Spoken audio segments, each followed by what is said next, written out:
Assalamualaikum warahmatullahi wabarakatuh. Ketemu lagi dengan saya, Dr. Ziki Umbana, spesialis saraf. Kita akan membahas suatu penyakit saraf yang berbahaya dan bisa mematikan. Apa itu? Meningitis. Meningitis ini secara definisi adalah peradangan pada selaput otak dan sumsum tulang belakang. Jadi kalau misalnya ini otak, itu akan dilapisin oleh kulit. Kulit ini namanya mening. Nah, mening ini bisa terjadi peradangan yang paling sering karena infeksi, dan dia nyambung nih ke sumsum tulang belakang ya. Kalau ini terjadi peradangan atau infeksi, bisa menyebabkan gejalanya apa? Gejalanya yang pertama adalah demam. Demamnya demam tinggi, kemudian sakit kepala. Sakit kepala di sini juga teman-teman jangan parno. Wah, saya sakit kepala, jangan-jangan meningitis. Enggak. Sakit kepalanya adalah sakit kepala yang hebat, luar biasa. Bahkan pasiennya itu sendiri bisa sampai jedot-jedotin kepalanya sendiri ke tembok, saking sakitnya. Terus yang ketiga adalah gejalanya adalah bisa ditemukan kaku kuduk. Kaku kuduk di sini tengkuknya itu rasanya kaku, bukan kaku yang seperti biasa ya. Jadi kakunya luar biasa sampai seperti papan. Jadi harus ada demam, sakit kepala hebat, dan kaku kuduk. Penyebabnya apa sih sebenarnya meningitis ini?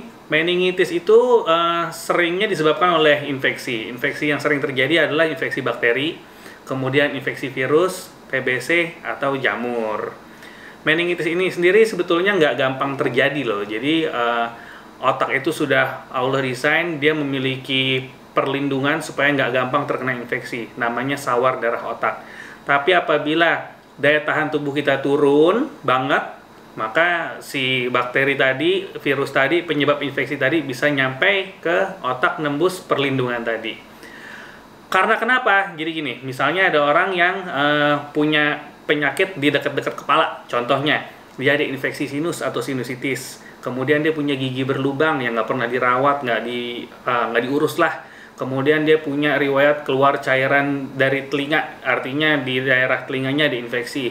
Kalau ini dicuekin terus, maka si bakteri tadi atau kumannya tadi, mikroorganismenya akan nembus masuk ke selaput otak sehingga terjadi meningitis. Lalu orang-orang yang punya penyakit TBC, udah lama nih punya TBC paru, tapi daya tahan tubuhnya juga jelek, maka dia rentan TBC-nya ini naik ke atas sehingga terjadi meningitis. Bisa lagi ada yang namanya orang yang namanya imunokompromis atau daya tahan tubuhnya rendah sekali. Contohnya pada orang-orang yang mengkonsumsi obat-obat penahan respon imun, pada orang yang imunitasnya tinggi misalnya autoimun.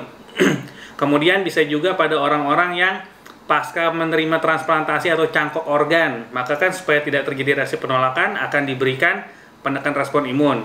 Atau orang-orang yang memang imunitasnya rendah, misalnya pada orang HIV atau AIDS, maka daya tahan tubuhnya rendah, si kumannya ini atau mikroorganismenya bisa menyerang otak. Dan ini sering terjadi pada yang jamur, kalau yang daya tahan tubuhnya rendah ya. Pemeriksaannya gimana? Jadi kalau misalnya ada orang yang mengalami gejala tadi ya, sakit kepala hebat, demam, kemudian kaku kuduk, maka dia harus ke dokter saraf segera. Wajib, jangan ditunda-tunda. Karena nanti akan dilakukan pemeriksaan, misalnya kita CT scan untuk melihat otaknya masih baik apa enggak, ada masalah di mana, komplikasi yang lainnya ada apa enggak. Kemudian nanti akan diambil cairan otaknya dari sumsum tulang belakang. Supaya kenapa? Supaya dilihat penyebab meningitisnya itu apa. Bisa sembuh nggak? Pertanyaan yang paling penting kan? Bisa. Jawabannya meningitis insya Allah bisa sembuh. Tergantung seberapa cepat ketahuan dan ditangani dan seberapa tepat ya penanganannya. Dan yang terpenting adalah seberapa kuat dari si imunitas tubuh orang tersebut. Supaya nggak kena gimana? Jadi untuk teman-teman, untuk menghindari penyakit yang luar biasa bahaya ini karena bisa menyebabkan kematian, maka supaya nggak kena kita harus menjaga gaya hidup yang sehat pastinya ya. Lalu kalau misalnya kita punya sakit kepala, jangan dianggap enteng, benar-benar pastikan ini sakit kepala biasa atau sakit kepala yang bahaya.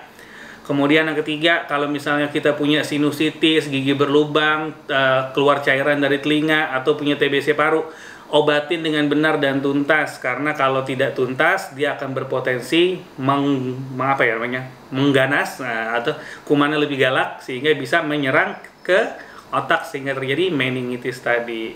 Semoga informasi ini bermanfaat. Assalamualaikum warahmatullahi wabarakatuh.